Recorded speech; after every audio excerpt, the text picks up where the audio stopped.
Ya. Y ahora irme a pantalla completa con eso.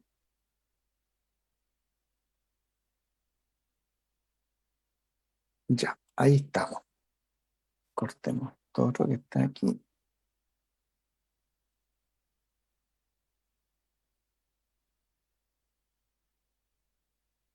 Bien, buenas noches. Bienvenido a esta sesión en línea. Está siendo grabada para que puedan tener después acceso a los que no han podido asistir por distintos motivos. Entonces vamos a continuar con el tema que estábamos atacando la última sesión, que era el tema de las leyes de Newton.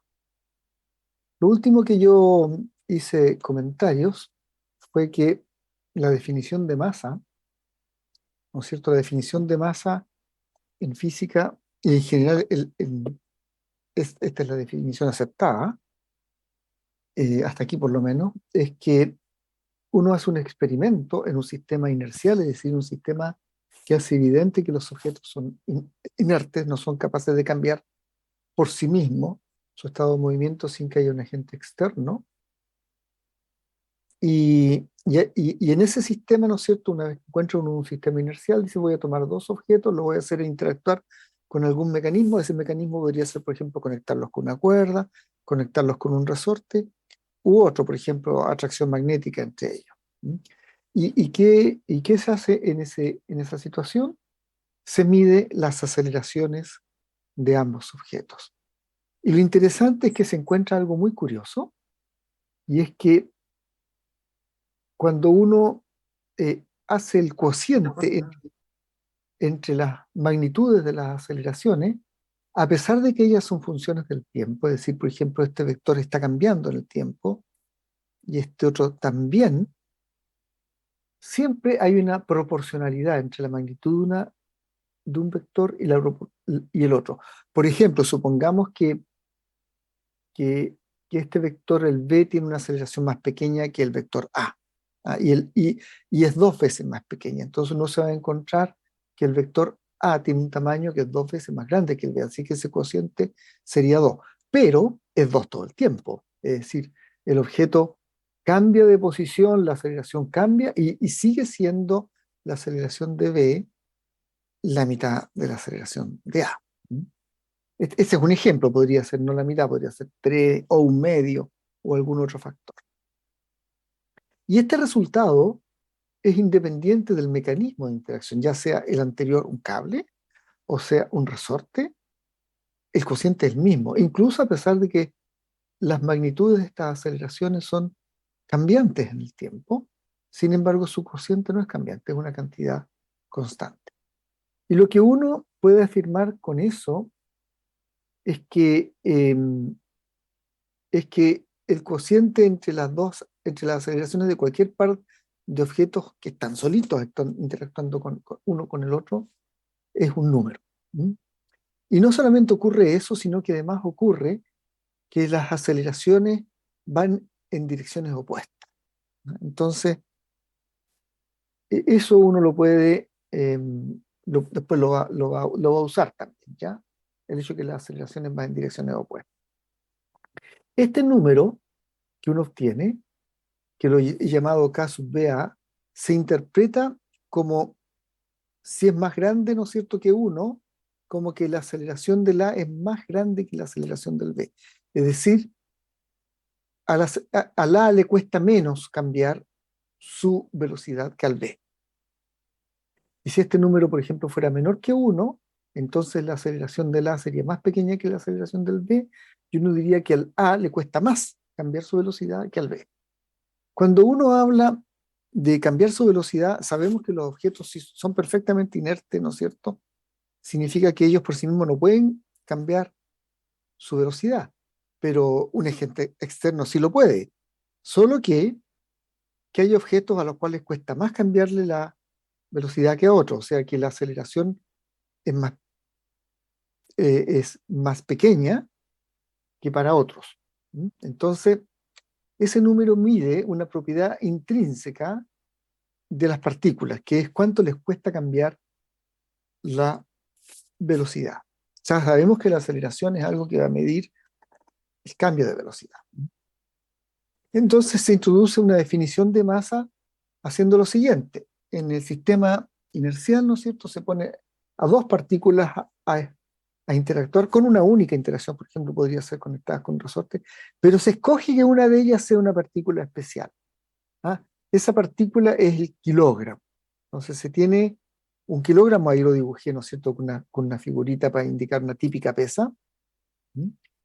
Entonces uno dice, pongo el kilogramo allá, lo ato con un resorte, mido la aceleración del patrón del kilogramo, el kilogramo es nuestro patrón, y mido la aceleración del otro objeto, el objeto A. Entonces ahora puedo obtener un numerito, ¿no es cierto?, que es el cociente entre las aceleraciones del patrón y la aceleración del objeto que a mí me interesa. Y ese numerito puede ser 2, puede ser 3. Y defino que la masa del objeto A es, a través de esta fórmula, simple y sencillamente el numerito que yo obtengo como cociente de las aceleraciones en ese experimento, por lo que yo llamo la masa del patrón.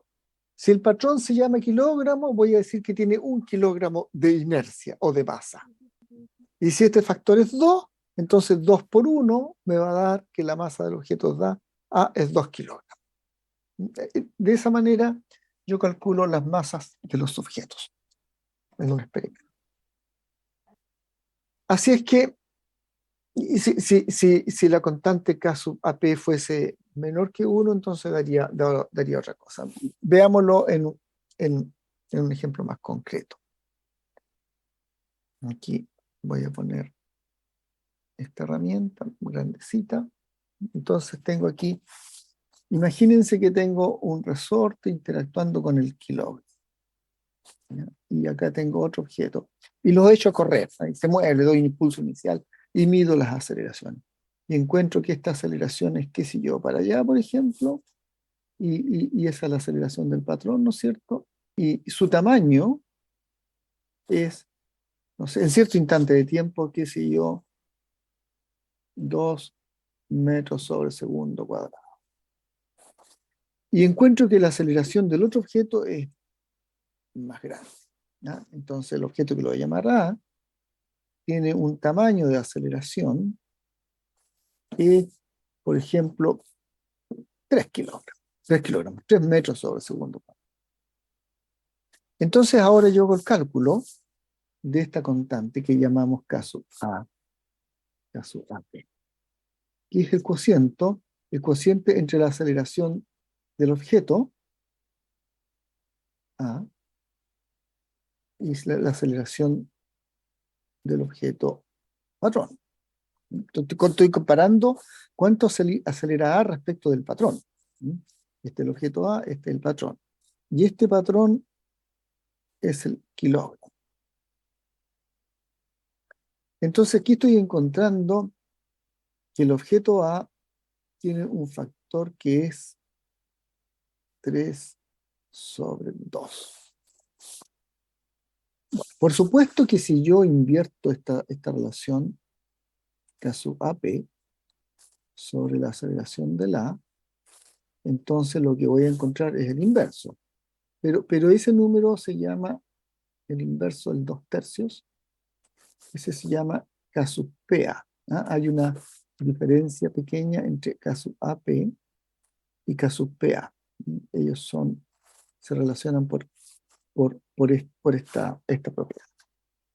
Entonces, aquí, una vez que me dio ese numerito, que es una cantidad dimensional, yo defino la masa del objeto A como el numerito, aquel que obtuve, que en este caso va a ser el K sub PA, multiplicando a la masa del patrón. Entonces, como el K sub PA era 2/3, este número es 2/3, y como la masa del patrón es por definición 1 kilogramo, ese es el nombre de esta cantidad, que la inercia que la asociamos al patrón, entonces me da que esto es 0,66 de kilogramo. Y de esa manera he calculado la masa del objeto. Una vez que conozco la masa, ese es un valor fijo, ¿no es cierto? Es algo que me dice si ese objeto va a acelerar más o va a acelerar menos cuando yo lo hago interactuar con el patrón kilogramo. Puedo después poner otro mecanismo de interacción, puedo poner un mecanismo distinto, por ejemplo, puedo poner al objeto A interactuando con un cable, y ahora, qué sé yo, por ejemplo, este experimenta una aceleración en esa dirección, este otro experimenta una aceleración en esta otra, y lo que se va a cumplir, ¿no es cierto?, siempre es que la aceleración del objeto A comparada con la aceleración del objeto patrón, en este caso, es el factor que obtuve antes, que es el 3 medios, 2/3. ¿En cuánto era? Página anterior. Me olvidé. 3 medios. A pesar de que la interacción ahora es distinta. Este caso es un cable, y a pesar de que estas aceleraciones son funciones de fuerza. ¿Mm? En este otro caso es un resorte. Entonces, ese es un mecanismo, en principio, quizás pueden pensar que teórico, con el cual uno define masa, pero este es un mecanismo que se usa experimentar. Ahora, una vez que uno tiene una definición de masa, puede construir una definición de fuerza, recién. ¿Mm? Y entonces, ¿qué va a ser la fuerza para nosotros? La fuerza para nosotros va a ser algo distinto. ¿Mm? Resulta que cuando, cuando tengo por ejemplo, un resorte, ¿ya? Tengo, tengo un objeto A, tengo un objeto B, y ya sé, ¿no es cierto?, la masa del A, ya sé la masa del B, y yo puedo medir las aceleraciones, puedo Profe, disculpe, obtener... creo que está dibujando usted o no. Es Oh, que sí, no, sí, sí, no sí, se ve la. Disculpe, se profe. me, se me fue la pantalla. ¿Y ahora volvió? Sí, profe, ahí sí. ¿Y eso lo vieron o no? Lo último que dibujó, no. Lo último que dibujó, no. Eso sí. Sí, eso sí, eso sí. Entonces, cuando me cambié de pantalla, se perdieron el comentario. Ahí. Sí, profe, ahí quedamos. Eso no lo vimos cuando lo dibujó, pero lo escuchamos. Ya, ok. Ahí donde dije, ¿no es cierto?, que si yo cambiaba la interacción, ponía un cable en un resorte, y sin embargo, el cociente entre las aceleraciones de la magnitud, se entiende que esos que están allá son la magnitud de los vectores, ¿ya? Sigue siendo el mismo número, ¿ya? Porque ese es un número que tiene que ver con las masas de las partículas, no con la interacción. Entonces, ahora uno quiere construir una definición de fuerza. Entonces, uno ya sabe las masas de las partículas porque ya comparó esta partícula con el patrón, ¿ah? Con el patrón. Ya la comparó con el kilogramo. Y ya comparó el V con el patrón. Ya la comparó con el kilogramo. Ya sabe cuánto acelera la masa, la partícula A o la partícula B respecto del kilogramo. Ahora eso ya no es el problema. ¿Ah? Ahora ya no es cuánto es la inercia de A y cuánto es la inercia de B. Ahora lo que yo sé es que cuando actúan con el resorte, yo tengo una aceleración del objeto B que es función del tiempo, que la conozco. Es una función, la puedo estudiar, puedo construir una tabla de valores en cierto tiempo, ahí T sub 1, T sub 2, puedo construir la posición de la partícula A, y ahí voy a tener valores de la partícula, puedo construir la posición de la partícula B, puedo calcular la velocidad de ustedes ya saben, haciendo diferencias como lo hicimos en la práctica, la velocidad puedo calcular la aceleración de la A, puedo calcular la aceleración del B. Y la cosa bonita es que yo puedo definir esta cantidad. En un experimento en que solo hay dos partículas, están en un sistema inercial, ellas dos interactuando, con, por ejemplo, un resorte. Entonces, para el resorte, que yo sé los resortes oscilan, ¿no es cierto? Entonces van a hacer aquí una aceleración que va a ser oscilante, va a ser la aceleración, por ejemplo, la componente X va a ser una cosa que va a estar así, haciendo oscilaciones en función del tiempo, ¿no? Para esa cantidad yo puedo, en principio, definir lo que llamo la fuerza A. La fuerza que va a ser, por definición, la masa de la A multiplicando la aceleración que tiene la en función del tiempo. Ah, lo llamo así, esa, digo, es la fuerza de la.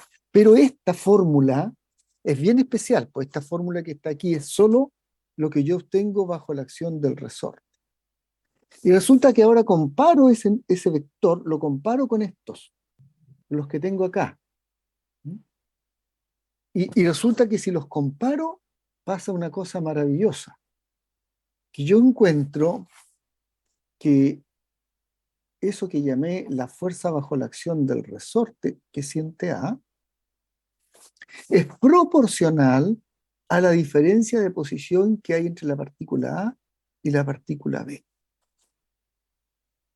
Es proporcional. Y la constante de proporcionalidad es un número, y esa proporcionalidad además tiene un signo negativo aquí.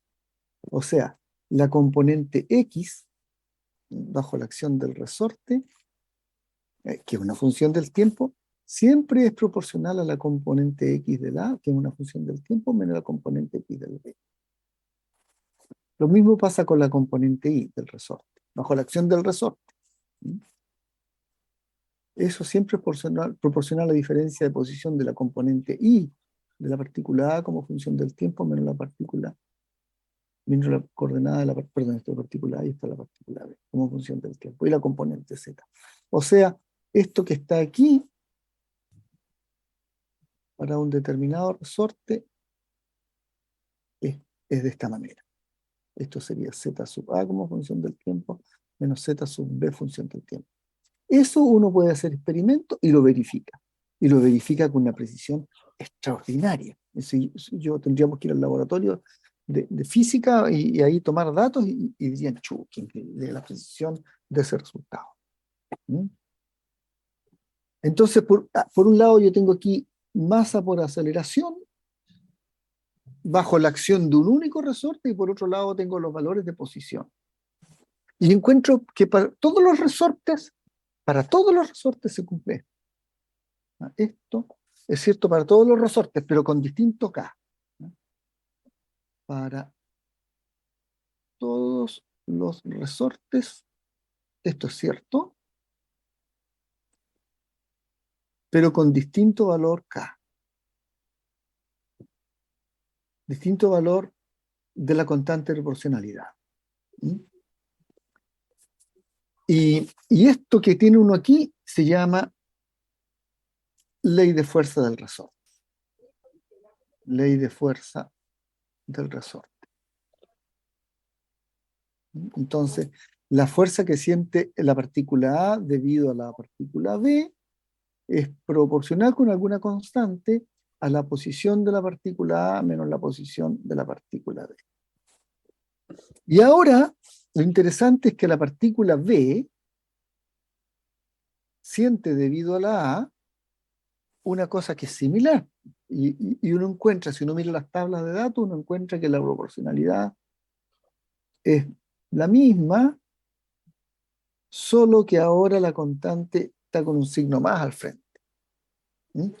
Esto es quien siente, aquí siente B, mientras que acá el que siente, porque esto que está aquí es masa de B por aceleración de B, mientras que lo que está acá es masa de A por aceleración de A. Entonces aquí siente A y acá la otra la que siente es B. Entonces, estas dos fuerzas, la fuerza que siente A debido a B,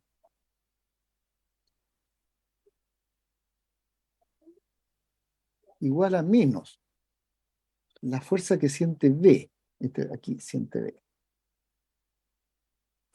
debido a A, a quien se debe, debido a A, son iguales y contrarias, es no más que el reflejo de lo que llama Newton el principio de acción y reacción.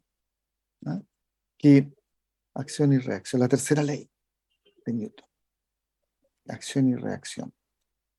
Que el principio establece que en un sistema aislado, donde solo hay dos partículas interactuando con alguna interacción, no importa cuál ella sea, la fuerza que siente A debido al B es del mismo tamaño pero dirección opuesta que la que siente el B debido al A. Este resultado que puede parecerle así como especial, no es más que una consecuencia de la definición de masa que se dio antes. La tercera ley de Newton es una consecuencia de la forma en que definimos masa. La tercera ley de Newton está íntimamente relacionada con esto que está aquí. La tercera ley de Newton sigue de definir masa de esta manera. No es nada extraordinario la tercera ley. Es una propiedad de la definición de masa que estamos usando. Bueno, dicho eso, y habiendo hecho un primer bosquejo, ¿no es cierto?, de cómo uno define fuerza, entonces lo que estamos diciendo es que la fuerza es una fórmula que uno obtiene para una determinada interacción y que me dice cómo aceleraría una partícula si, si estuviera bajo una interacción y qué fórmula describiría esa aceleración. Entonces, la ley de fuerza del resorte, ahí puse dos partículas, un poquito para repasarlo, ¿no es cierto? La partícula A la izquierda y la partícula B a la derecha. Y tengo un resorte. Ya tengo un resorte. Y hay una distancia entre las partículas cuando el resorte está sueltecito, no está ni apretado, ni comprimido, ni estirado. ¿Ya? Y entonces uno dice, la partícula A tiene una posición, la partícula B tiene otra posición, y ahora, si los separo un poco, ¿qué pasa?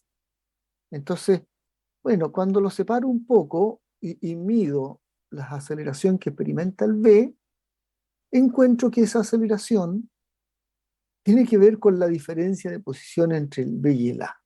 ¿Ya? Y además, no solamente la diferencia de posición, sino que hay un término extra que no mencioné antes, ¿ya?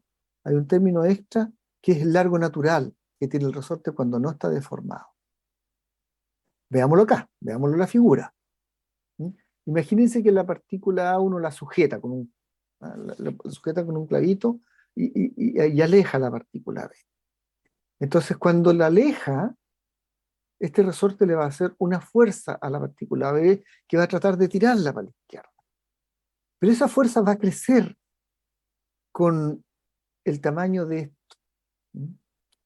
El tamaño de esto. Esta es la diferencia, ¿no es cierto?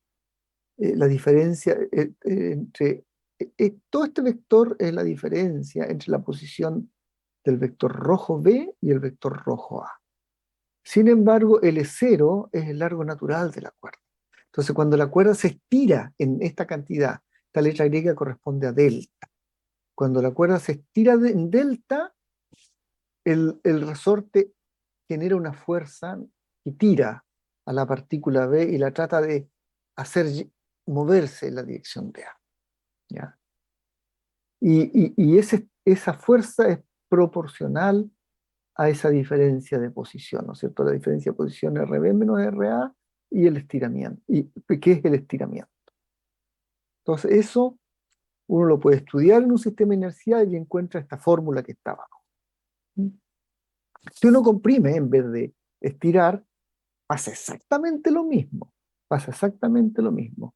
La fuerza es en sentido opuesto porque bueno, si uno al vector que está arriba le quita ese, le queda un neto hacia allá, hacia la derecha.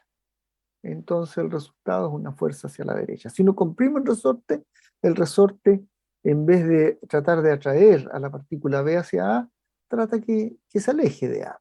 Entonces le ejerce una fuerza en dirección opuesta. Y al final uno, después de estudiar, ¿no es cierto?, distintos resortes, encuentra una fórmula que describe, digámoslo así, a todos los resortes. Y esa fórmula, que es la fuerza que ejerce un resorte sobre una partícula como B, es esta, ¿no es cierto? Que la fuerza que un resorte ejerce es menos una constante multiplicada por una diferencia, algo que se relaciona con una diferencia de posición, pero hay que descontar un término de largo natural del resorte, el estiramiento, la deformación del resorte. Ok, dicho eso, también tenemos que agregar que si hago experimentos con resortes que son más duros y más blandos, voy a encontrar que esta ley se sigue cumpliendo, pero el valor de K va a ser, la constante K va a ser diferente. Cuando a mí me cuesta deformar un resorte, la constante K es grande. Cuando a mí no me cuesta deformar un resorte, la constante K es pequeña. Eso tiene que ver con la propiedad, algo intrínseco del resorte. Entonces, estamos presentando un modelo, ¿no es cierto? Una ley de fuerza, que es lo que es lo que le hace un resorte a las masas que están atadas en su extremo. Y estamos encontrando que la fuerza del resorte tiene una ley relativamente sencilla, tiene que ver con la deformación, con la diferencia de posición entre los resortes, y eso está relacionado con el estiramiento del resorte. Entonces, la magnitud de la fuerza, no el vector, el tamaño del vector, que es lo que estoy poniendo acá, es proporcional con una constante que llamamos K, aquí la escribí como constante, es proporcional a la deformación del resorte. Esta fórmula de aquí, fuerza igual constante por deformación, es como esta, es como I igual constante por X. Todos sabemos que esa es la ecuación de la recta, ¿ah? Cuando X corresponde al eje de la abscisa y corresponde al eje de las ordenadas. Entonces, si en el eje de las abscisas pongo la deformación, aquí, en el eje de las abscisas pongo la deformación, y en el eje de las ordenadas pongo el tamaño de la fuerza, aquí en el eje de las ordenadas pongo el tamaño de la fuerza, entonces esto que está aquí es una proporcionalidad directa. ¿Ah? Eso es una proporcionalidad directa. La fuerza que ejerce el resorte es proporcional a la deformación. Si tengo una gran deformación, tengo una gran fuerza. Pero si tengo una pequeña deformación, tendré una pequeña fuerza. Si no hago mucha deformación, no es mucha la fuerza, pero si hago una gran deformación, entonces voy a tener como resultado una gran fuerza que ejerce el resorte sobre las masas, las cuales está atada. Esta ley tiene nombre, se conoce como ley de Hooke, y no es perfecta en el sentido de que sea realmente proporcional. Los resortes, cuando uno los deforma demasiado, ya no tienen ya no ejercen una fuerza que es proporcional a la deformación. ¿Ah? Aquí hay toda una región en que la fuerza crece proporcional a la deformación, es un comportamiento lineal, pero pasado cierto valor de la deformación del material, en el material se empiezan a crear grietas. ¿Mm? Y esas grietas hacen que ya no se deforme proporcional a la fuerza que uno o que la fuerza que se ejerce no sea proporcional a la deformación, sino que hagan menos fuerza. ¿Mm? Entonces empieza a bajar, empieza a bajar. Y hay un momento, pero todavía recupera su forma. Ojo, ¿ah? Empieza a bajar el comportamiento, ya no es lineal, pero el resorte todavía recupera su forma. Entonces, la región que va desde acá, desde el origen de este sistema de coordenadas hasta el 1 se llama región lineal. La región que va del 1 al 2 se llama región no lineal, pero toda esta región entre el origen del sistema de coordenadas y el punto 2 es una región en que todavía el resorte puede recuperar su forma, no, intrínsecamente no ha sido dañado. Pero si uno le aplica una deformación más grande al resorte, producto de una fuerza más grande, entonces ya las grietas son irrecuperables y el resorte se puede deformar mucho sin que cambie sustancialmente la fuerza que él ejerce. ¿Mm? Entonces llega un momento en que además se rompe completamente, se corta el resorte. Entonces ese es el régimen inelástico del resorte, este es el punto de ruptura, aquí está el borde, ¿no es cierto? Entonces los resortes tienen unos valores característicos donde empiezan a deformarse permanentemente y después finalmente se rompen. Ahora, en este curso nosotros no vamos a trabajar en esta región, vamos a suponer que todos los resortes tienen una respuesta lineal. Es decir, vamos a suponer que todos los resortes están descritos por una ley de fuerza de este tipo, ¿ah? Menos constante del resorte por deformación. Porque en general lo que uno intenta, uno no quiere ir a trabajar con los resortes a la región que es peligrosa, donde el resorte corre el riesgo de cortarse. No, uno quiere, en general, aplicaciones de ingeniería están en la región segura. Entonces, esa de allí es la zona elástica, esta otra entre 1 y 2 es la zona inelástica, y de aquí para acá entre 2 y 3, esa es la zona que llamamos zona plástica. Entonces ahí hemos presentado, ¿no es cierto?, una primera fórmula que nos va a permitir calcular fuerzas ejercidas por resorte. Otra fuerza que nos, y ya vamos a usarla, tengan confianza. Otra fuerza que nos gustaría tener una fórmula para describirla es la que ejerce la atracción gravitacional. Ahora, esa no es tan difícil de entender, ¿no es cierto? Porque imagínense la Luna. La Luna se mueve con una rapidez constante haciendo círculos. Resulta que la Luna, cuando está en un cierto punto, lleva una rapidez. Si la Tierra no la trajera con su gravedad, la Luna seguiría en movimiento rectilíneo uniforme en esa dirección. Y avanzaría en un tiempo t, dado que lleva una rapidez v, avanzaría una distancia aquí, ¿ah?, una distancia horizontal en esta figura, que sería el producto de la rapidez por el tiempo, esa distancia. Pero la Tierra está a una distancia de 60 radios terrestres. Este R mayúscula son 60 radios terrestres aproximadamente del centro de la Tierra. Y en vez de llegar a este punto acá, la realidad es que ella no llega a ese punto, ella cae hacia la Tierra y llega a este punto que yo llamé M'.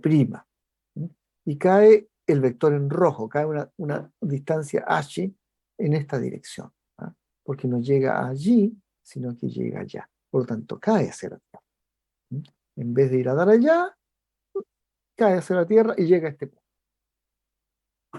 Ahora, este que está aquí es un triángulo que es recto en este punto y tiene una hipotenusa. Y esa hipotenusa es h más los 60 radios terrestres, y esa hipotenusa tiene que ser resultado, su cuadrado tiene que ser lo mismo que la suma de los 60 radios terrestres de esta cateto y el cuadrado, ¿no es cierto?, de eso, y el cuadrado de b por t, porque está a otra distancia. Entonces, si pongo acá el teorema de Pitágoras, entonces la distancia que está entre el centro de la Tierra y el punto T que está allá, que es R más H, la pongo aquí. R más H al cuadrado. La hipotenusa al cuadrado tiene que ser lo mismo que, ¿no es cierto?, la distancia que va de E a la posición inicial de la Luna, la llamé EM, eso es R cuadrado, y la otra distancia que sería lo que recorre la Luna desde M hasta el punto T, que lo llamé MT, y que al cuadrado no es más que B por T cuadrado. Ahora a la izquierda tengo un cuadrado binomio. El cuadrado binomio se puede desarrollar. Entonces a la izquierda, si desarrollo el cuadrado binomio, déjeme hacer eso en la siguiente hoja para que se entienda, ¿ya? Se entienda mejor. Entonces vamos a tratar de argumentar algo, ¿no es cierto? Aquí está la trayectoria que ejerce la Luna en torno a la Tierra, aquí está la Tierra, y la Luna se mueve en esa dirección. Entonces, si no cayera, recorrería una distancia b por t, pero está a una distancia de 60 radios terrestres, que lo llamé R mayúscula. R mayúscula son aproximadamente 60 radios terrestres. Y esta distancia aquí es h, y estos siguen siendo los 60 radios terrestres. Entonces, en este triángulo rectángulo, lo que yo tengo es que R más h, la hipotenusa al cuadrado, tiene que ser el primer cateto, el R cuadrado, más el B por T al cuadrado. Ahora ustedes deben saber, ¿no es cierto?, que un cuadrado de binomio, este es un binomio y está elevado al cuadrado, es el primer término al cuadrado más el doble del primero por el segundo, más el segundo término al cuadrado. Y eso tiene que ser lo mismo que lo que está a la derecha, pues r cuadrado más b cuadrado por t cuadrado. Pero resulta que aquí tengo un r cuadrado que se me cancela con lo de la izquierda. Y además, si no pasa mucho tiempo, imagínense que el tiempo es cortito, supongamos que el tiempo es 1 hora, ¿ah? T igual 1 hora. En 1 hora la luna no se mueve mucho. ¿Ah? Entonces, si no se mueve mucho, lo que cae es chiquitito. Supongamos que cae 10 centímetros, a lo mejor en 5 minutos, ya, 5 minutos. Y solo cae 5 centímetros. 5 centímetros, 0,1 de metro, y está al cuadrado. Entonces, 0,1, 0,1 al cuadrado, 0,01 de metro cuadrado. Ese término. ¿Mm? Si el h igual a 0,1, el h cuadrado es 0,01. Pero este otro término es 2 veces por 60 radios terrestres por 0,1. Resulta que los radios terrestres son 6.400 kilómetros, o sea, 10 elevado a 3 acá. Entonces, si multiplico 2 por 60 por 6.400 y por 10 elevado a 3, y eso lo multiplico por 0,1, lo que me queda es, a ver, 2 por 60 son 120, el 6.400 sigue siendo 6.400, pero tengo que agregarle 3 ceros más. Si lo multiplico por 0,1, le quito un 0. 6 por 120, ¿cuánto me da 6 por 120? 120 por 6, déjenme calcular. 6 por 0, 0, 6 por 2, 12, 1, 6 por 1, 6 más 1 son 620, eso, 620.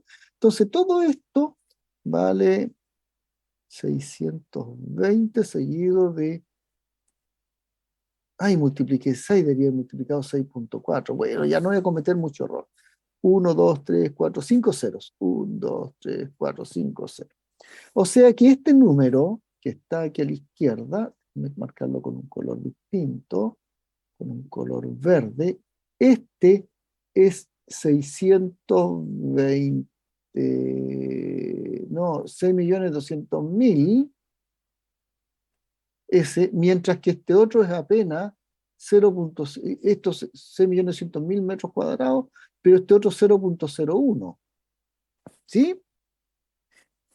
Lo que estoy diciendo es que en ese cálculo que hice para un tiempo pequeño, ¿no es cierto? La luna no recorre mucho, pero tampoco cae mucho. R más H al cuadrado, que era R cuadrado más B por T al cuadrado, y que el cuadrado binomio era 2R por H más H cuadrado igual a R cuadrado más B cuadrado por T cuadrado. Lo que estoy diciendo, y esto lo había cansado, lo que estoy diciendo es que esto es pequeño, pequeño, miserablemente pequeño, ¿ya? Del orden, un poco, para un tiempo chiquitito, donde el H apenas, si H es lo que ha caído es 0,1 de metro, bueno, 0,1 cuadrado, 0,01, y estos otros son como 6 millones, más grande que 6 millones. Mientras estos 0,01 metros cuadrados, estos otros son 6 millones. O sea que esto que está aquí es despreciable, es despreciable. Entonces, si es despreciable, no tengo por qué tenerlo en cuenta. No cometo mucho error si lo omito. Así es que... espérense. Entonces... esta cuestión se me puso con... preajustado. Y aquí esto es lo que quiero más rápido. Entonces, esta fórmula que estoy trabajando se transforma en esto. 2 por R por H, el número grande, igual a B cuadrado por T cuadrado. Ajá. Y puedo despejar el H, lo que cae, lo puedo calcular. Queda un medio de la rapidez de la Luna dividido por la distancia Tierra-Luna, la rapidez de la Luna al cuadrado, dividido por la distancia Tierra-Luna al cuadrado, multiplicando tiempo cuadrado. Esta fórmula me suena conocida, me suena conocida. Creo que habíamos visto antes que cuando uno suelta un objeto, cerca de la superficie del suelo, lo suelta desde una cierta altura, ¿no es cierto? Lo que el objeto, aquí está la posición del objeto, ahí está el objeto cayendo, ¿no es cierto? La posición está dada por la altura inicial h menos un medio de la aceleración de Galileo por t cuadrado. Entonces, lo que cae un objeto, está dado por el factor un medio de g por t cuadrado. Eso es la distancia, ¿no es cierto?, que recorre en su caída libre un objeto cerca de la superficie de la Tierra. Y aquí lo que estamos viendo es que, disculpen, quiero cambiar la hoja, una hoja de este tipo. Lo que cae la Luna, lo que cae la Luna hacia la Tierra, el H que cae la Luna, está dado por una fórmula similar, un medio de algo multiplicando a t cuadrado, mientras lo que cae un objeto en la superficie de la Tierra es un medio de g por t cuadrado, lo que cae la Luna es un medio de b cuadrado sobre la distancia Tierra-Luna por t cuadrado. Es la misma fórmula, salvo que eso no es g. ¿Ah? Aquí eso es 9.82 metros sobre segundo cuadrado. Allá ese es un número muchísimo más pequeño, pero la Luna cae a cero. Entonces, dicho eso, enfrentado a ese pequeño cálculo, ¿sí?, en que uno encuentra que lo que cae es un medio de b cuadrado r sobre lo compara, ¿no es cierto? Lo compara, lo que cae con la Luna lo compara con lo que cae con la Tierra y dice, oh, la Luna está cayendo igual que los objetos que están cerca de la superficie de la Tierra, solo que la aceleración no es 9.8, es más pequeña. Pero la puedo calcular. La distancia Tierra-Luna la conozco, son como 60 radios terrestres. La rapidez de la Tierra a la Luna es cuestión de calcular el perímetro y dividirlo por los 27 y fracción días que se demora, aproximadamente 28, gruesamente 28, que se demora la Luna en dar una vuelta completa en torno a la Tierra, y tengo la aceleración. Entonces, calcula, si uno calcula, porque se fija en la fórmula similar, entonces si tiene unidades de aceleración, el g, el v cuadrado sobre r también tiene que tener unidades de aceleración, o sea, la Luna cae con una aceleración hacia la Tierra, así como un objeto cerca de la superficie de la Tierra cae con una aceleración de Galileo, 9.82 metros sobre segundo cuadrado, la Luna cae con otro valor, pero cae. ¿Mm? La aceleración con que cae la Luna está dada por su rapidez elevada al cuadrado dividido por la distancia Tierra-Luna. Y ese es un número que uno puede calcular. No voy a hacer el cálculo por ahora, simple y sencillamente voy a decir que si uno mete aquí la rapidez con que se mueve la Luna en torno a la Tierra, están las guías de trabajo nuestras y lo hemos calculado antes. La rapidez con que gira la Luna en torno a la Tierra es alrededor de 1 kilómetro por segundo. El cálculo, podemos hacer rápido ese cálculo, ¿no? Hagámoslo. No nos va a quitar mucho. Mira, lo vamos a hacer bien rápido. Aquí a la derecha, déjenme agrandar la letra de esto a un 200% para que alcancen a ver lo que vamos a calcular. Entonces, el perímetro, ¿no es cierto?, es lo que es 2 pi la distancia, ¿no? El perímetro es 2 pi por el r. Esa es la fórmula del perímetro. Aquí es la quebra la X. Ahora, el r son 60 radios terrestres. Entonces voy a reemplazar ahí en la fórmula del perímetro, voy a reemplazarle que R corresponde a 60 radios terrestres. Lo voy a llamar RT a los radios terrestres, ¿ya? Entonces me va a quedar, me va a quedar 120 por pi por R. Ya, ok. Le voy a reemplazar también que un radio terrestre son 6.300, 6.400, ¿cuántos? 6.300. Recuérdenme ustedes, alrededor de 6.400. ¿Cuánto era? 6.310 por ahí, ¿no? Kilómetros. Pero ya, kilómetros. Voy a reemplazar eso. Ahí está. Pero un kilómetro son, bueno, a mí voy a reemplazar que un kilómetro son 1.000 metros. metros. Listo. Ahí reemplaza. Ups, no hice bien el reemplazo. Vamos a reemplazarle que 1000 metros. Incluso pongámoslo esto con decimales para que me entregue el resultado. Mire, ahí está. ¿No? Ahí está. Esa cantidad de metros. Esa cantidad de metros recorre la Luna cuando da una vuelta completa en torno a la Tierra. Ahora, el periodo de la Luna era 27 punto algo días, no me recuerdo exactamente, pero entre 27 y 28 días. Déjeme calcular con 27 días, después con 28 y hacemos un promedio.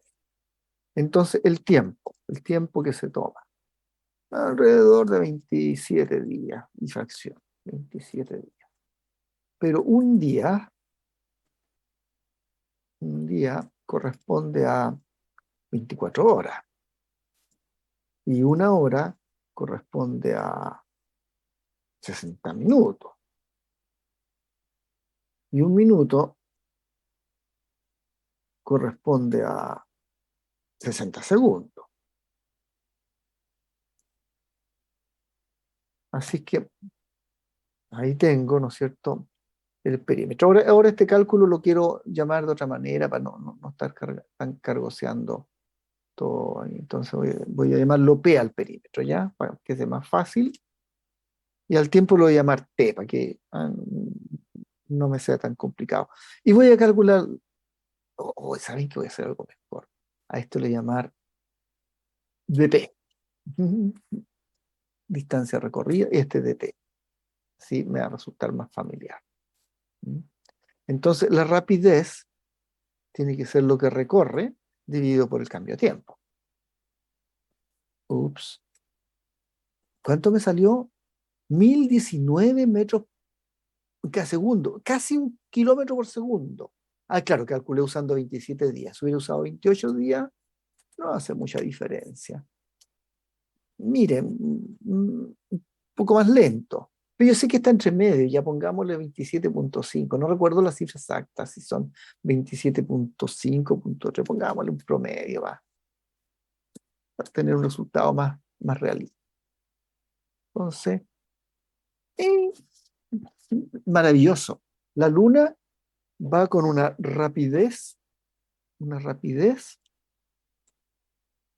ahí está, rapidez de la Luna, más o menos como 1000 metros en cada segundo. Ahora acabamos de encontrar que la Luna cae hacia la Tierra con una aceleración que está dada por la rapidez esa elevada al cuadrado, pero dividida por la distancia que hay, ¿no es cierto? La distancia Tierra-Luna. O sea, en esa fórmula que está ahí, yo tendría que cambiar que R son 60 radios terrestres. Pero también tengo que reemplazar que los radios terrestres se pueden cambiar. Por acá tenía el reemplazo. Un radio terrestre corresponde a 6300 metros, 6310 kilómetros, los kilómetros son 1000 metros. Todo ese reemplazo lo vamos a copiar acá. Aquí. Entonces, como estoy evaluando la fórmula de cuadrado sobre R, con R igual a 60 radios terrestres, con un radio terrestre 6310 kilómetros y con un kilómetro 1000 metros. ¿Ya? ¿Qué aceleración me da? Me da una aceleración pequeñita, 0.002647 en metros sobre segundo. Ok, perfecto, no ha sido difícil, ¿no es cierto?, calcular aquello. Hay un pequeño error. Acá tengo un mejor número. La Luna cae permanentemente hacia la Tierra con una aceleración de este tamaño, pequeñita, 2.59 por 10 a la 3 metros sobre segundo cuadrado. Bueno, resulta que si una masa cerca de la superficie de la Tierra cae porque la Tierra la atrae y la Luna cae porque la Tierra la atrae, ambas caen porque la Tierra la atrae. El culpable es la Tierra. El mecanismo es el mismo. La Tierra atrae a los objetos. Atrae a la Luna o atrae a una manzana o a una persona que se cae de lo alto de un edificio, lo que sea que cae, es atraído por el mecanismo de atracción de la Tierra. Es un único mecanismo. Y para un objeto que está cerca de la superficie, la aceleración es cercana a 9.8. Para un objeto que está lejos, es más pequeña. Entonces, Newton postuló esto, planteó esto, que la aceleración con que caen los objetos que caen libremente, como la Luna que está cayendo libremente hacia la Tierra, es inversamente proporcional a la distancia que hay desde el centro de la Tierra hacia el objeto elevado a algún exponente. R aquí es la distancia del centro de la Tierra hasta el objeto que está cayendo. Y la constante es una constante de proporcionalidad, para que quede más claro, porque yo sé que siempre hay personas que le cuesta un poquito este concepto de la proporcionalidad. Entonces lo que estamos diciendo es esto, estamos diciendo que todos los objetos que caen en presencia de la Tierra experimentan una aceleración cuya magnitud, el vector tiene una magnitud, ¿no es cierto? Estoy llamando A, es proporcional, ahí está la constante de proporcionalidad, al inverso del R elevado a algún exponente.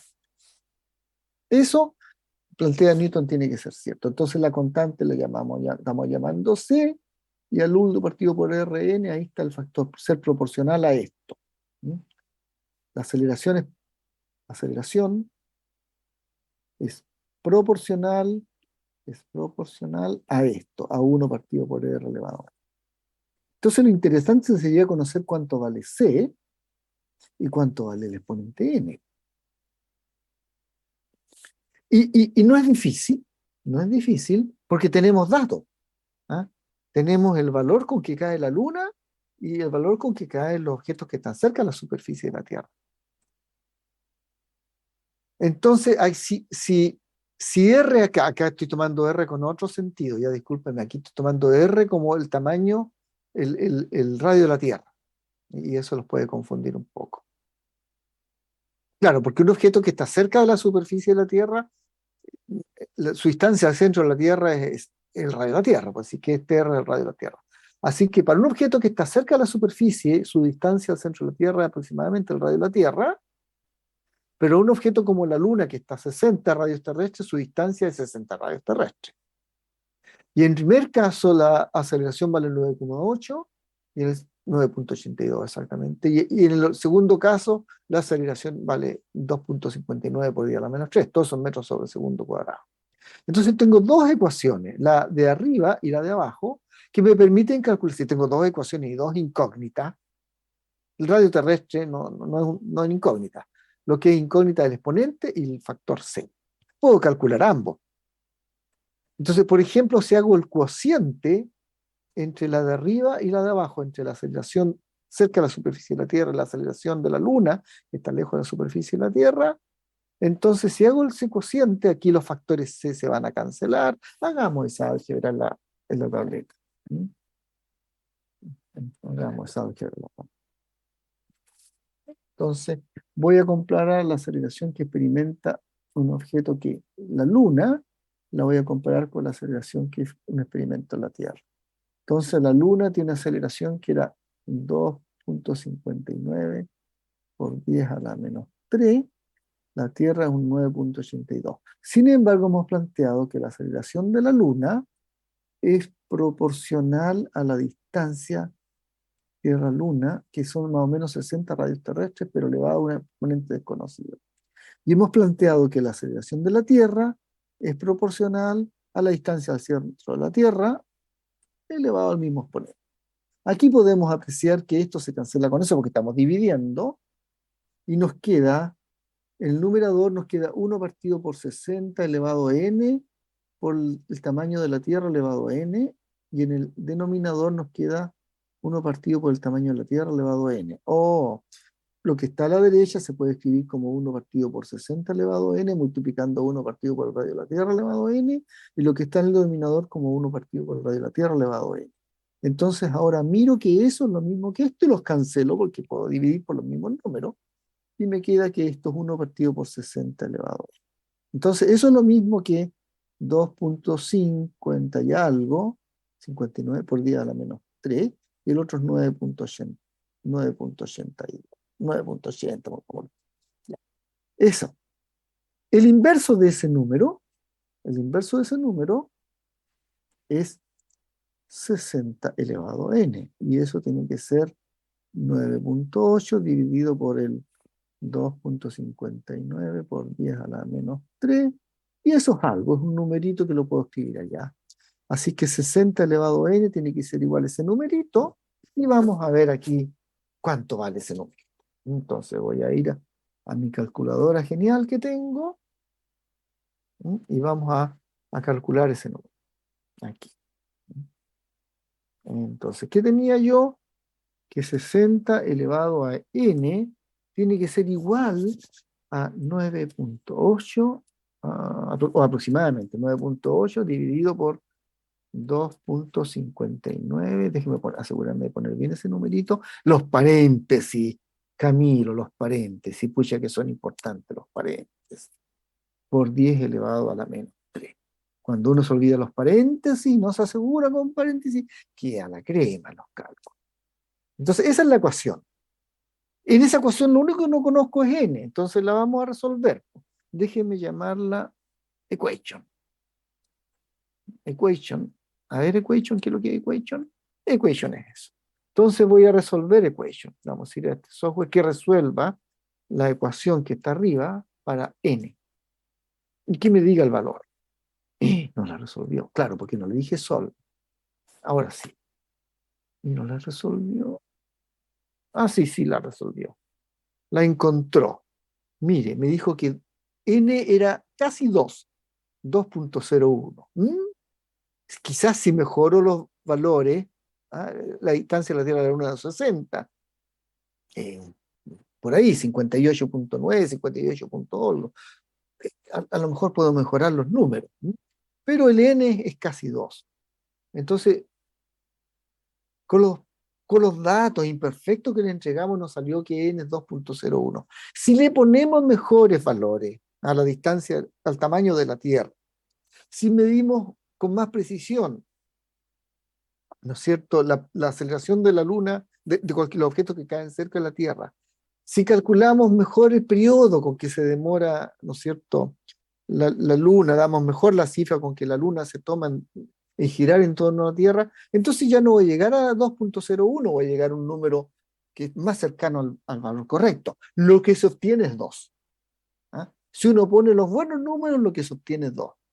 O sea, que todos los objetos están modelados por esta ecuación. Una ecuación en que la aceleración, bajo la gravedad, los objetos experimentan una aceleración que es inversamente proporcional al cuadrado de la distancia.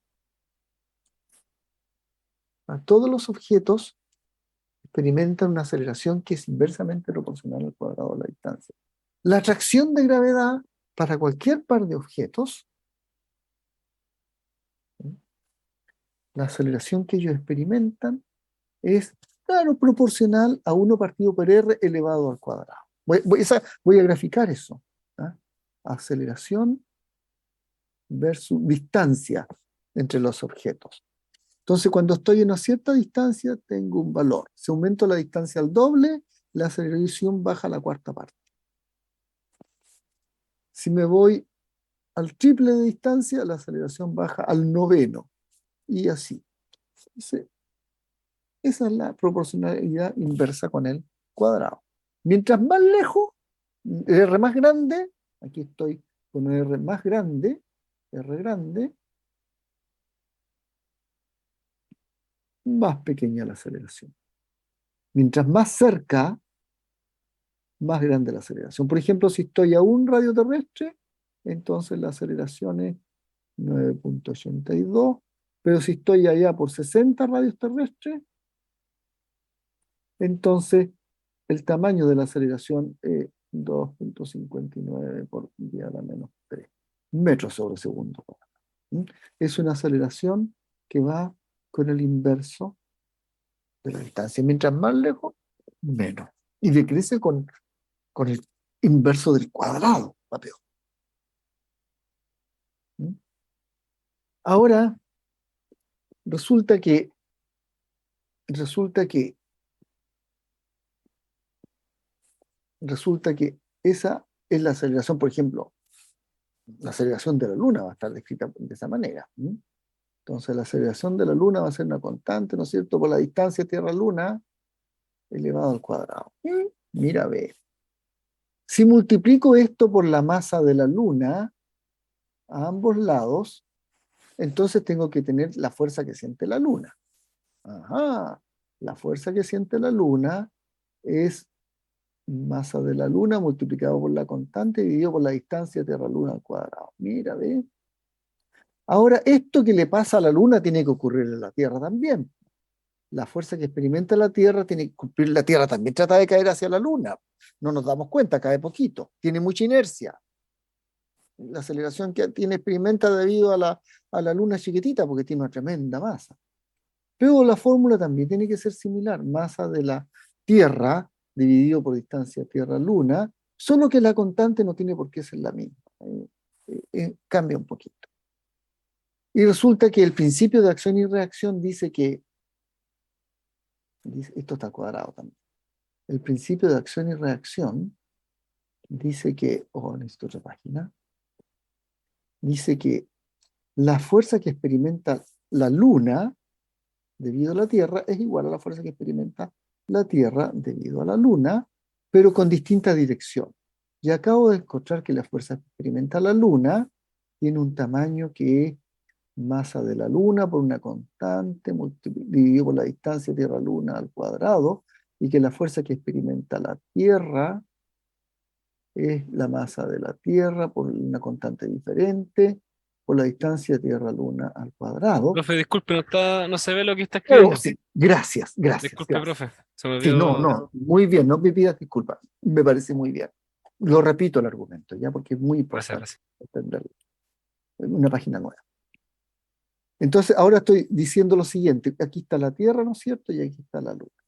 Ahora, la Luna está cayendo bastante hacia la Tierra, se nota porque es un movimiento circular, ¿no es cierto? Y experimenta una fuerza que es la masa de la Luna por la aceleración de la Luna. Esa es la medida de la fuerza de gravitación de la Luna. Y esa encontramos que era la constante que habíamos calculado, dividido por la distancia Tierra-Luna al cuadrado, por la masa de la Luna.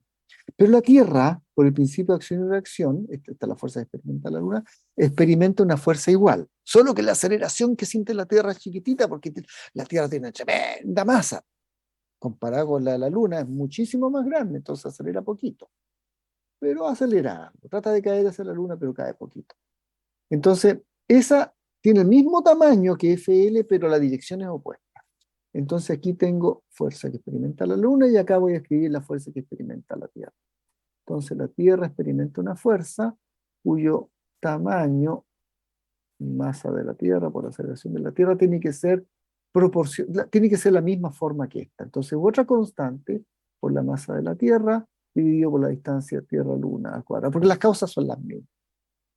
Y si esto tiene que ser igual a esto en tamaño, entonces tenemos que la constante esa por la masa de la Luna dividido por la distancia Tierra-Luna al cuadrado es lo mismo que la otra constante por la masa de la Tierra dividido por la distancia Tierra-Luna al cuadrado. Ahí. O en esta ecuación hay un factor que es el mismo. Este es aquí el mismo que ese otro. Entonces, si el denominador es el mismo, es porque esto tiene que ser lo mismo que eso otro. Así que puedo escribir que la constante C multiplicado por la masa de la Luna es lo mismo que la constante prima por la masa de la Tierra. Ajá, esto está interesante. Lo puedo llevar a la otra página. ¿Ah? La constante C es igual a la constante C' por la masa de la Tierra. Y digo, ¡oh, qué maravilloso! La constante C es proporcional a la masa de la Luna. Ajá, la constante C es proporcional. A ver, ¿cómo es eso? La constante C, porque la masa de la Luna está a la derecha, ¿no es cierto? La constante C tiene que ser proporcional a la masa de la Luna. ¿Ya? Ok, lo vamos a reemplazar a lo izquierdo, porque fíjense, pues, ¿sí? Puedo despejarse de esta ecuación. C es igual a C' partido por masa de la Tierra veces la masa de la Luna. Entonces sí, ¿sí? Eso, C es proporcional a la masa de la Luna. Ya, ok, puedo escribir que C es proporcional a la masa de la Luna. Listo, lo tengo. Eso lo voy a ahora reemplazar allí, a la izquierda. ¿Mm? O voy a argumentar al revés. ¿Mm? Así como a partir de esto obtuve a partir de esto obtuve este resultado que está aquí a la izquierda, también podría argumentar que C' es proporcional con otra constante a la masa de la Tierra. Porque si miro la ecuación de la derecha y paso dividiendo la masa de la Luna, entonces tengo que C' es C por masa de la Tierra, solo que está a la izquierda, en la línea de arriba, dividido por masa de la Luna. Entonces, sí me sale que C' es algún factor multiplicando la masa de la Tierra, y este factor es C por masa de la Luna, y ese lo voy a llamar G'. Ya, entonces tengo dos resultados interesantes. Tengo que la constante esta es G por masa de la Luna, y que la constante C' es un G' por masa de la Tierra. Y esas dos cosas las puedo meter de vuelta aquí, en esta ecuación que está en el recuadro en verde. C por masa de la Tierra tiene que ser lo mismo que C' por masa de la Luna. ¿Así era? Ya. Entonces el C es G por masa de la Luna, está multiplicando la masa de la Tierra, es el C, y el C' es G' por masa de la Tierra y está multiplicando la masa de la Luna. Pasemos el limpio de esto. G por masa de la Luna por masa de la Tierra es lo mismo que G' por masa de la Tierra por masa de la Luna. ¡Oh! ¡Qué maravilla! Masa de la Luna se cancela con masa de la Luna, masa de la Tierra se cancela con masa de la Tierra, y el factor de proporcionalidad G es el mismo tanto para la Tierra como para la Luna. ¡Wow! ¡Wow! ¡Wow! O sea que cuando yo escribo que la fuerza que experimenta la Luna es la constante por la masa de la Tierra, ¿así era? Por la masa de la Luna, dividido por la distancia Tierra-Luna al cuadrado, puedo reemplazar C como G por masa de la Tierra. Y me sobra masa de la Luna dividido por radio de la Tierra al cuadrado, por distancia Tierra-Luna al cuadrado. Y cuando calculo la fuerza de la Tierra, en que teníamos C' por masa de la Tierra dividiendo la distancia Tierra-Luna al cuadrado, puedo reemplazar C' por lo mismo, pero por G por masa de la Luna. Y me queda la misma fórmula. ¿Mm? O sea que el tamaño del vector fuerza que experimenta la Luna es G por masa de la Tierra por masa de la Luna partido por la distancia Tierra-Luna. Y dice, ay, que estoy aburrido de escribir distancia Tierra-Luna, Tierra-Luna, distancia Tierra-Luna. ¿Ah? Entonces voy a escribir distancia nomás entre ellos, ¿ya? Por la distancia en cuadrado. Ya, ahí está, ahí está. Y esa fórmula es la misma que la de la Tierra. Es G por masa de la Tierra por masa de la Luna por distancia entre ellos al cuadrado. O sea, que la fórmula vectorial, porque hay que tener en cuenta la dirección, ¿no?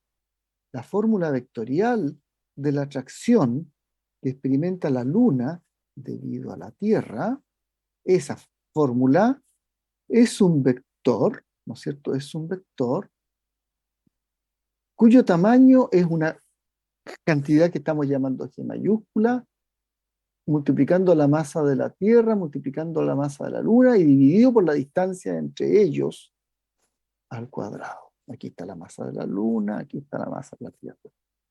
Y dirigida hacia abajo. Entonces tengo que poner un vector unitario. ¿Saben qué? Voy a poner un vector unitario aquí. Ese va a ser el unitario. Como la fuerza de la Luna va en contra, le voy a poner un signo menos, ya, al vector unitario. Y la fuerza de la Tierra, la voy a dibujar en azul, es del mismo tamaño, pero va para el otro lado. O sea, es más R unitario, pero la misma fórmula. G, masa de la Tierra, masa Luna, sobre R cuadrado. Señores, les presento la ley de atracción universal. Cualquier par de masas en el universo, una masita de tamaño A, tantos kilogramos, una masita B de otro valor de kilogramos, se atraen con una fuerza igual y contraria. La fuerza que experimenta A es el mismo tamaño que la fuerza que experimenta B, pero su dirección es opuesta. Y el tamaño de la fuerza, ya sea A o ya sea B, está dado por G, que se llama constante de gravitación universal, porque ustedes se dieron cuenta aquí que G igual a G', pues no importa qué partícula que yo considere, si la Luna o la Tierra. Así que si considero un tercer objeto, un satélite, me va a dar el mismo G. Es universal para cualquier par de objetos, multiplicando a la masa del primer objeto, multiplicando a la masa del objeto segundo y dividido por la distancia entre ellos, pero elevado al cuadrado. Esto se llama ley de fuerza de gravitación. Y lo que estoy haciendo aquí es replicar el análisis de Newton, de ahí de 1700 y tanto, varios siglos atrás. ¿Cómo estamos? Bien, profe. Ya, Bien, profe. yo sé que esto Bien, profe. es agotador, ¿no es cierto? Yo sé que es agotador, pero lo que estamos diciendo, ¿no es cierto? Hasta aquí, lo que estamos diciendo hasta aquí es que hay leyes que nos dicen cómo moderar las interacciones. Y hemos encontrado, por ejemplo, que una masa A, interactuando con una masa B, bajo la acción de un resorte, ¿sí?, tiene una ley de fuerza, la fuerza que siente el A debido al B, que tiene, cuando son resortes, ¿no es cierto?, hay una constante que tiene que ver con la propiedad del resorte. Y aparece la diferencia de posición entre el A y el B, y a eso hay que restarle el largo del resorte no deforme, ¿ya? Cuando no es un resorte lo que los hace atraerse o repelerse, sino que es la gravitación, entonces experimentan también una fuerza, ¿sí?, y la fuerza que experimenta el A con el B está dado por otra fórmula, ¿ya? Y esa fórmula tiene que ver con una constante de proporcionalidad que llamamos la constante de gravitación universal, y entra la masa del primer objeto, entra la masa del segundo objeto, y entra la distancia entre ellos dos. La distancia entre ellos dos elevada al cuadrado. Y hay un vector unitario que hay que incluir porque esto tiene que ser vectores. ¿Mm? Se fijan, en el denominador puse la distancia entre ellos dos. ¿Ah? La distancia porque ustedes saben, pues si tengo una partícula A y tengo una partícula B y tengo una posición A aquí y tengo una posición B acá, el vector diferencia tiene que ver con la distancia. Ese es el vector RB menos RA o RA menos RB, dependiendo de lo que uno considere. Ya pongamos RA menos RB aquí. RA menos RB. ¿Mm? Entonces el tamaño de ese vector es lo que está puesto acá. Esa es la distancia entre una masa, déjenme dibujar así, una masa, y azul la otra, elevado al cuadrado. Entonces esa fórmula es universal. Vale para cualquier par de masas el hecho de que tengan masa base que se atraigan entre ellos. O hay algo en el chat. No lo había visto. Bien, profe. Ya, está bien. Entonces, yo sé, no nos interesa, a la larga entre nosotros no nos interesa, digamos, por ahora, no en la licenciatura en física, esto es en ingeniería. Entonces, ya que tenemos una fórmula que vale, por ejemplo, cuando uno tiene el planeta Tierra, déjenme ir acá a la presentación, ya que tenemos una fórmula que vale, aquí está el planeta Tierra, por aquí está el centro planeta, ¿ya? Entonces ahí está el planeta Tierra. Y acá ahora voy a poner un objeto que está cayendo a cierta distancia. ¿Mm? Ahí. Entonces eso es R. Y ya sé que esto es el radio de la Tierra, y tengo un extra, ¿no es cierto? El extra, voy a poner un sistema de coordenadas justo encima de la superficie de la Tierra. Ahí. Ahí está el sistema de coordenadas X. Entonces, esta cosita de aquí va a ser la altura. Lo llamaría. ¿Mm? Aquí voy a tener la masa de la Tierra, aquí voy a tener la masa del objeto. Y yo sé que ese objeto experimenta una fuerza, pero déjenme dibujarla con color verde aquí. Una fuerza de atracción. Y esa fuerza, el tamaño de ella, ya voy a escribir el tamaño bien clarito, que el tamaño, un vector, lo estoy llamando F porque es un tamaño, sin flechita ahí, tiene que ser G por la masa de la Tierra multiplicando la masa del objeto dividido por la distancia al cuadrado, y la distancia es R más I. y está elevado al cuadrado. Ups, está elevado al cuadrado.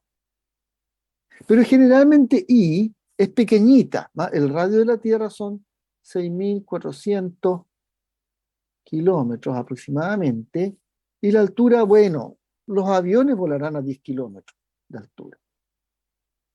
Nosotros no queremos hacer experimentos a 10 kilómetros de altura, pues los queremos hacer, qué sé yo, a unos pocos metros. Entonces, estos son aviones. El Everest tiene 8 kilómetros de altura. Unos pocos llegan allí, muchos se mueren en el camino. No, estamos mucho más bajos. Quizás 100 metros, 1 kilómetro. ¿Ya? Entonces, estamos comparando aquí ya unos pocos metros, 100 metros. Estamos comparando 100 metros del valor de I con 6.400 kilómetros. Estamos comparando 100 metros valor de altura I contra R, radio de la Tierra, que son 6.400 metros.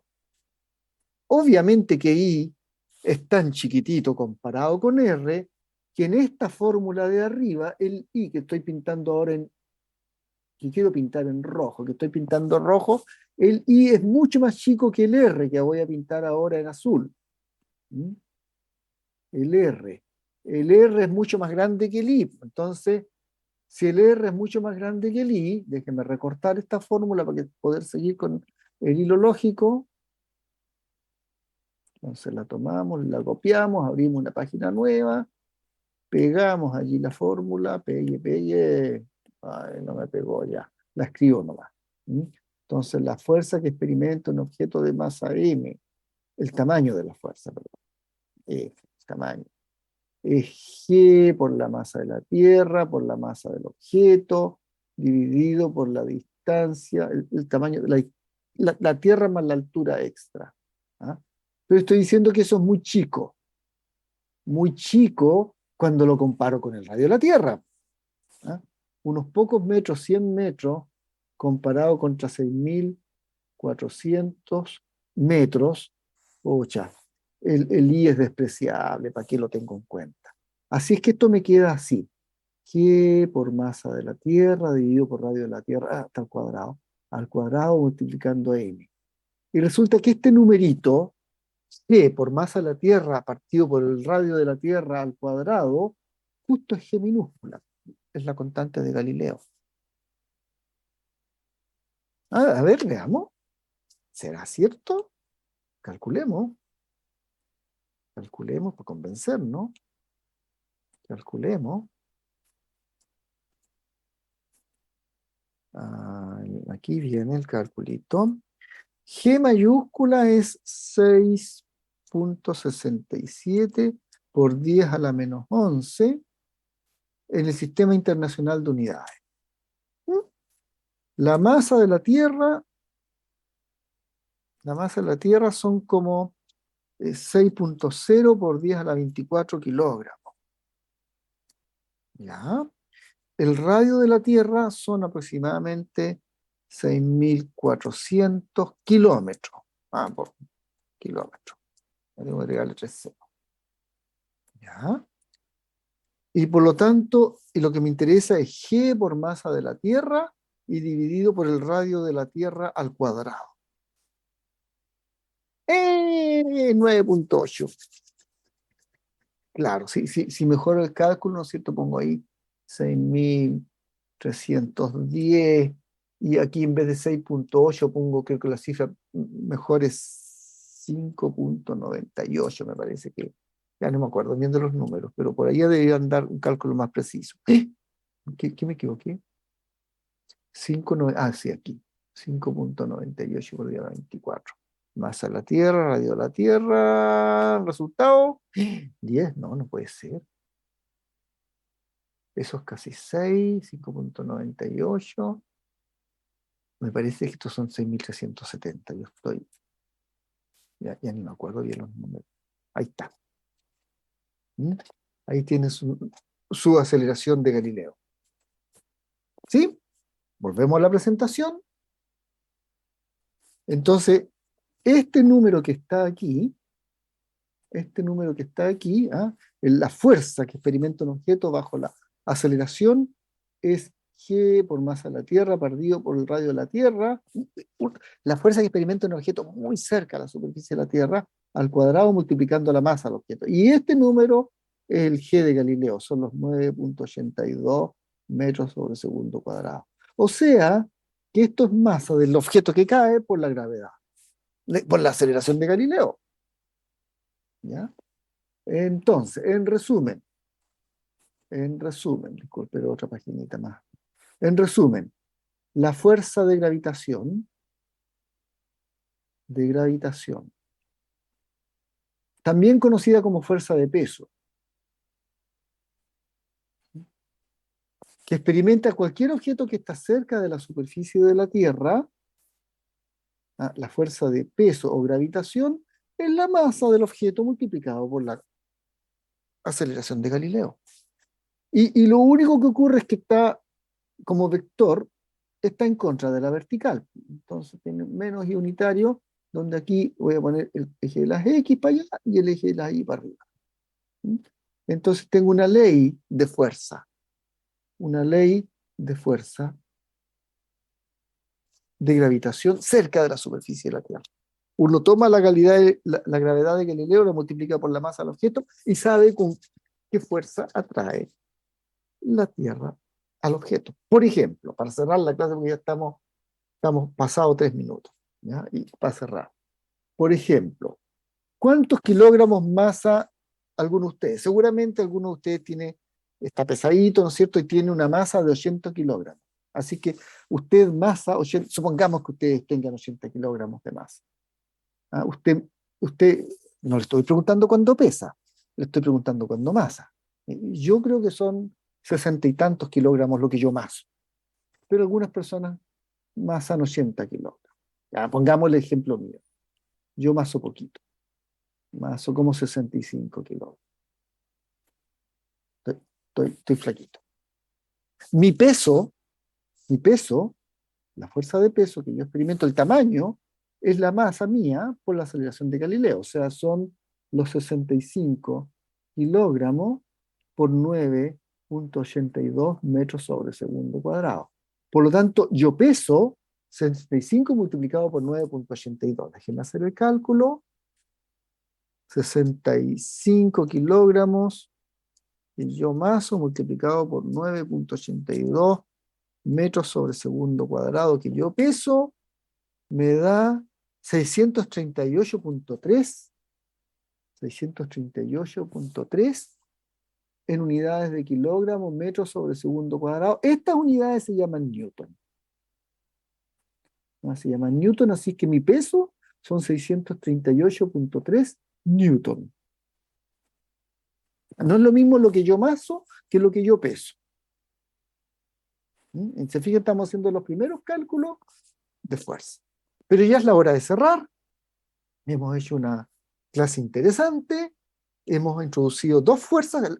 Hemos trabajado un poquito con la fuerza de peso. En la práctica de mañana vamos a hacer... esto no se quiere parar el compartir. Vamos a hacer ejercicios de fuerza y vamos a hacer también ejercicios de cinemática todavía. Creo que ha sido una buena sesión. Espero, joven, que las hayan disfrutado y que se hayan entendido y que tengan un mejor concepto. Nos vamos acercando de poquito, cada vez vamos a ir redondeando y mejorando, ¿no es cierto?, nuestro concepto sobre lo que son las leyes de Newton. Que tengan muy buenas noches. Igualmente, profe, descanse. Chao, Chao. profe. Profesor, Ya, hasta muy mañana. buen fin de semana.